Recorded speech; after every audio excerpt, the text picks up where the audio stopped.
Hey, how are you guys doing? I know this is a little bit different of a perspective for me. I'm going to be trying out something new. Um, this is going to be for leadership. I'm sure that if you have entered this through the website, through my website, mitchsministries.weebly.com, I'm sure that you've already seen that this was underneath a new tab that I've put up, and I'm sure that you also have seen that I've done a lot of remodeling on the website. But this is something a little bit new that I wanted to try out. I'm going to be doing this and gearing this specifically towards the church plant team that I have. And I consider them very high and capable leaders in the organization that we will want or that we will one day have. So this is mainly going to be directed towards them, but I think that I should take this opportunity to open it up to anyone else as well who is interested in leadership. I think that what I would be able to share with you guys through what God is teaching me, I think that it is something that can be applied to more than just the ministry that I will have with the leaders. So I just wanted to share something with you guys. The leadership teachings that I will do, I don't think that they will always line up with the message that I do for this week or for that week, but this time they did. And so I will be teaching off of take your position. So I'm just going to, if you guys haven't seen the message already, I'm going to give you guys a little bit of context for 1 Kings chapter 20. And then I'll go ahead and read 1 Kings chapter 20 verses 6 through 12 once I give you guys a little bit of context. So Ben-Hadad is the king of Syria. And the king of Syria is going down and is attacking the king of Israel. And the king of Israel is now in Samaria. And so the king of Syria, Ben-Hadad, encircles the city that the king of Israel finds himself in. And so he sends messengers down to Ahab and says, I'm going to take your silver, your gold, your wives, and your children. And Ahab was like, okay, you're way bigger than I can deal with, and you're a lot more than I can handle, so go ahead and take it. But then Ben-Hadad gets a little bit greedy, and I'm going to explain that to you guys now. Verse 6 it starts out by Ben-Hadad's servants have gone back to Ahab, and this is what it says. Nevertheless, I will send my servants to you tomorrow about this time, and they shall search your house and the houses of your servants and lay hands on whatever pleases you and take it away. Then the king of Israel called all the elders of the land and said, Mark now and see how this man is seeking trouble, for he sent to me for my wives and children, for my silver and my gold, and I did not refuse him. All the elders and all the people said to him, do not listen or consent, obviously. So he said to the messengers of Ben-Hadad, tell my lord the king, all that you first demanded of your servant I will do, but this thing I cannot do. And the messengers departed and brought him word again. Ben-Hadad sent to him and said, the gods do so to me and more also, if the dust of Samaria shall suffice for the handfuls for all the people who follow me. And the king of Israel answered, tell him, let not him who straps on his armor boast as himself as he who takes it off. Wow, I stumbled over all my words there. I'm going to read it again. Tell him, let not him who straps on his armor boast himself as he who takes it off. When Ben-Hadad heard this message, as he was drinking with the kings in the booths, he said to his men, take your positions. And they took their positions against the city. So in this story, we are Ahab. What we are trying to establish, and now, like I said, this is geared mainly towards the people who want to start the church with me. What we are trying to establish, there's going to be resistance to it. But let's focus on Ahab for a little bit. We face doubt in the face of the enemy. When Ben-Hadad is facing the enemy face to face, we see that he doubts his capability by saying, yes, you can take all that I have. You can take my silver, gold, wives, and children. As leaders, we need to trust the one who can do all things. We need to trust the one who can lead us through all situations. We need to trust the one who has all the power and all the glory. And the more we doubt, the more the people who follow us and look up to us will doubt as well.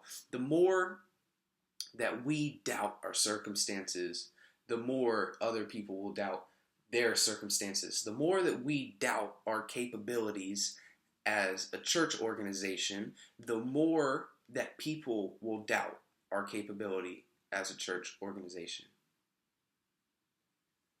The same doubt that we have entering something is going to be the same doubt that people experience who are with us.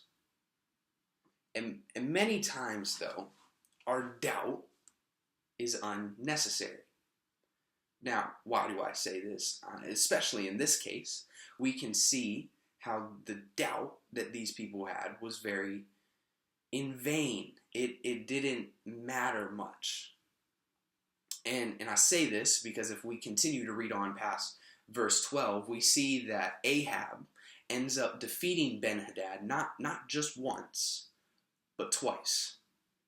Ben-Hadad gets mad because he didn't win the first time, so he comes back down and tries to fight again against Ahab and loses again. We already have the victory, so who are we doubting? Now, we ourselves do not have the victory, but the person who gives us life and the person who lives inside of us, who is Jesus Christ, has given us the victory because he has already defeated death. And he has already defeated our doubt. He has already defeated the things that bring us down. So we don't have anything that is holding us back as far as accomplishing the things that God has put in our life. I'm going to take a quick drink of water.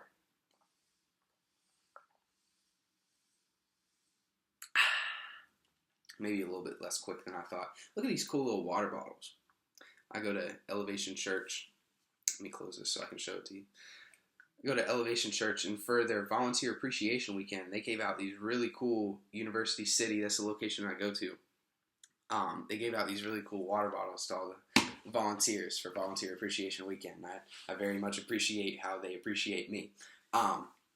So back to the point. We cannot see the enemy clearly because he is too close to us. Remember in verse 8, when Ahab takes this before the elders of the city and the people of the city, they're like, do not consent to what this man is trying to do. And many times when we get too close to the things in our life, we don't see them for what they are. I'm going to steal one of my favorite pastors, if not my favorite pastor, Stephen Furtick. I'm going to steal what he said.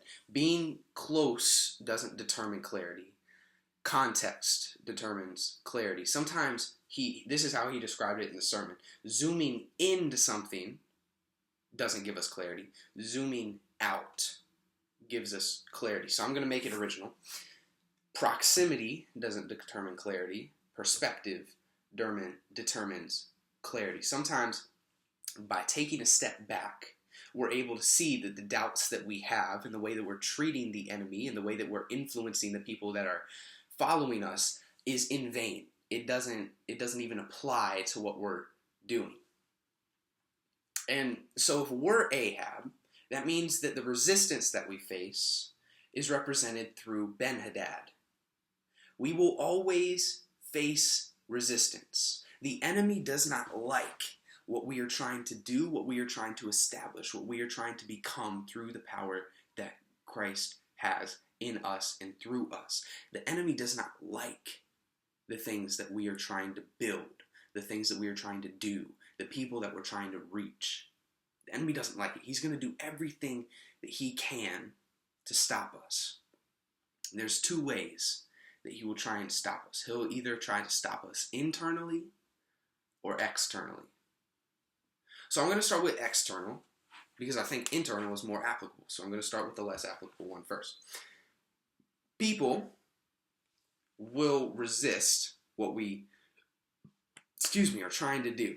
People will resist the things that we are trying to establish. People do not like it when we become bold and we become courageous and we become unashamed of what God has called us to do. People don't like that. Battles are not unexpected. In fact, they should be more than expected in our life and in our ministry and in our organization. External battles are something that we should not be not prepared for. I don't know if that was necessarily the greatest way to word that. External battles should always be something that we are prepared for. We as leaders should be planning and preparing constantly for possible battles. Not battles that we think will happen. Not battles that are the most likely. Now, we might prepare for those first, but we need to be preparing for all the battles. We need to be constantly addressing what we are doing and saying, where can the enemy attack us? Because if we can identify and prepare for all the ways that the enemy is going to attack us, then we will be able to be in position when he comes. It is better to be over-prepared than under-prepared. And I know this is, I'm going to give you guys 2 examples. So, bad example. When I was in high school, which I'm in college now, and I can't say that I treat things too much differently than I did in high school, but it is better than the way that I treated in high school. I have made progress, and it's continuing to progress, but I'm not where I want to be yet. Amen, if you feel me. In high school, I never prepared for tests. In fact, it was very frequent. If you guys ever had a class with me, you would know that many times I would walk into class and be like, oh, we have a test today. Oh, okay. And school for me had always come pretty naturally. So I didn't really have to ever stress about this. I learned to become a pretty decent test taker, even though I had no clue what in the world I was testing on most of the time. I just hoped for the best. Now, imagine if I had that same mentality when facing things in my life. I don't think it would go over the same way. If I'm out of position when the enemy comes in and tries to attack me, then I don't think that I would be able to pass the test with a good grade. But a positive example. Let me give a positive example. Gave a negative example. When I came down to college, I packed everything possible. I pretty much moved my room down to Charlotte. Now, moving all that down to Charlotte probably wasn't necessary. I ended up taking a lot of stuff home over fall break. But for me, I had never been 2.5 hours away for multiple months at a time. So I wanted to be over-prepared than under-prepared. I would rather have more than I need and have to put it somewhere for the time being than to not have what I need and have to go pay $100 on Amazon. So external resistance. We will face external resistance, but we will also face internal resistance. There are doubts that will come into our minds. There are voices in our minds that speak into us in a negative way. And we can let them control us if we're not careful with how we treat them.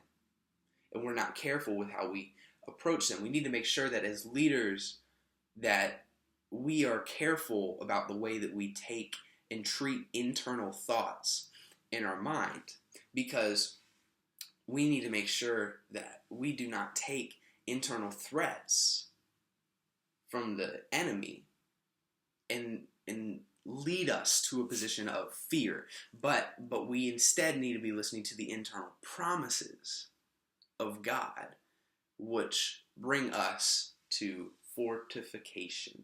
It's a nice word. Fortification, protection, guidance, provision. So the way that we hear the internal voices in our head will be the way that the people who follow us also hear that. There will always be resistance. If we are Ahab, there will always be a Ben-Hadad to give us resistance. Just because we establish ourselves does not mean that the resistance is not going to stop coming. And the enemy will always try and take something.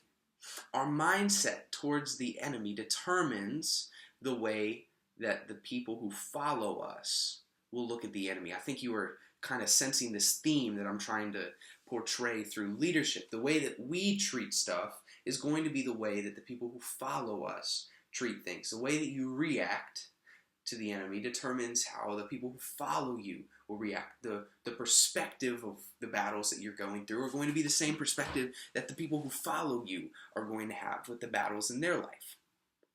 And that makes sense. But we always need to be looking for the blessing. We always need to be looking for the blessing in the battle, the deliverance in the detour. Okay? The battle isn't over because for us, it hasn't begun. And in verse 11, it says, do not let him, this is rough, do not let him who puts on his armor boast as him who takes it off. Meaning, do not let him who enters the battle boast as him who has won the battle. And for us, when we're starting the church, when we're establishing the church, we are not to the point where we're going to be. We will not walk into everything that God has put into our lives because we have not prepared for and seen all the things that God will do through our church. Do not let the voices of the enemy bring doubt into your mind as to what we can do through the power of God before it even comes into a battle. The battle isn't over because the battle hasn't begun. But that doesn't mean that we shouldn't be preparing for it, because the way that we prepare will be the way that we are positioned once we start the organization, once we start the church, once we start the ministry. The position that we find ourselves in a lot of the times is the way that we will end up being in battle. Now, this applies for personal growth, but then it also applies for leadership and leading others. The way that we position ourselves and position the people around us in order to be the most effective will be the way that we'll be able to approach the battles in our life. So when we take our armor off, our soldiers take their armor off too. When we show people that we're comfortable in our sin, they won't take theirs seriously. When we show that we ignore the problems that we know are there, they won't confront theirs either. Sometimes the fights are internal and not external. And I think really the most important battles that you face are internal. But take your position. Because the enemy is trying to not only take what you have, but the enemy is in position. Verse 12, Ben-Hadad tells his army, tells the Syrian army to take position against the city, to take position against the Israelites. The enemy is in position for the battle before they enter it. The enemy always is prepared for what they are trying to do. The enemy, the devil, when it brings stuff into our life, it's not just out of the blue. The enemy has prepared and planned for the pursuit that he's trying to bring. He has put himself in the position where he can affect us most. So are we in position? If we're not in position, how can we expect to fight? How can we expect to have victory? How can we expect to have protection? How can we expect to have provision? If we're not even doing what we can to position ourselves, how do we expect to be more than conquerors? If we aren't doing what we need to be doing to put ourselves in position, what makes you think that the people who are looking up to you will take being in their position seriously? The enemy doesn't like what we're trying to do. The enemy doesn't like that we're trying to bring people to Christ. The enemy doesn't like that we're trying to share the love of Christ. The enemy doesn't like what we're doing. The enemy will position himself against us. He will surround us. He will encompass everything that we are trying to do before the battle even starts. He's trying to intimidate us so that we will back down from what we are doing. And the enemy does this because he's scared of the power that we have. The enemy does this because he is scared, because God has already given us the victory. If I remember the context of the end of this story, Ahab ends up beating Ben-Hadad not once, but twice. One time it could be a fluke. Twice, when you're able to repeat it, it's not a mistake. God has already given us the victory.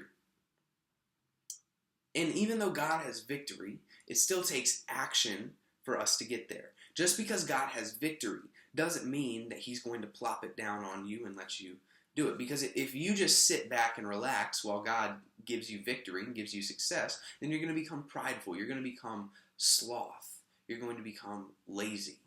It's another way to say sloth, lazy. You're going to become complacent. If God just drops everything in your lap, then you won't have to trust him for anything. If God puts leaders in my life, I need to do everything that I can to feed into them. If God brings an enemy into my life, then I need to do everything that I can to prepare for the battle that they are going to try to bring and that they're going to try to pursue me with. It takes action. And without action, there is no advancement. Without action, there is no advancement. Without action, there is no advancement. You can't move forward until you've taken the necessary steps to move forward. Without initiative, there's no ignition. Without initiative, without investing, there's no ignition. There's nothing that can spark the flame that we're trying to create. It's going to take work. But the way that really what I wanted you guys to take away from this over anything else is the way that we face things in our life is going to be the same way that the people who follow us face the things in theirs. We as leaders need to be facing things through the power of Christ, not through the doubt of the enemy, not through the regret, through the pain, through the empty promises of the enemy. So here's some application questions, because I think it would be a disservice to me it would be a disservice by me to you if I did not give you some way to apply this in your life. Where do you know that the enemy is attacking you? Is he attacking your pride? Meaning, is he giving you more pride? Is he attacking you in the area of lust? Is he attacking you in the area of finances? Is he attacking you in the area of independence? Is he attacking you in the area of doubt? Where is he attacking you? And how do you get back into position? What are the ways that you get back into position? This is something that you need to pray about. How do you get back into position? That should be your prayer. God, show me how to be in position. Where do you know is somewhere that you are not in position, that you are not prepared for the enemy, that you are not prepared for the battle that might come into your life? Where do you know is somewhere that you need to be in position? And finally, how can you be prepared, or how can you be preparing for the enemy's pursuit? The battle has not begun, so it's not over. God has not told you to stop. Keep fighting. Keep pushing through. I hope you guys enjoyed this leadership teaching today. I hope you guys all have a great week. I'm going to be doing these either every other week or once a month. We'll see how much God is speaking to me in the area of leadership. I'm probably thinking it's going to be once a month. So we'll see. But I hope you guys have a great week, and I cannot wait to continue to invest in the leaders that God has put into my life through this through this format. All right. I've had a great time. It's been cool taking this from different approaches. Not only preaching, take your position from a people perspective, but then also from a leader perspective. It's been interesting to look at it from the two different ways. I hope you guys enjoyed it. I know I enjoyed preparing it. If you guys have any questions, you can always email me at pastormitchs@gmail.com if you guys ever want to talk more or learn more about this leadership teaching. I hope you guys have a great week, and I will see you guys all at the next leadership teaching.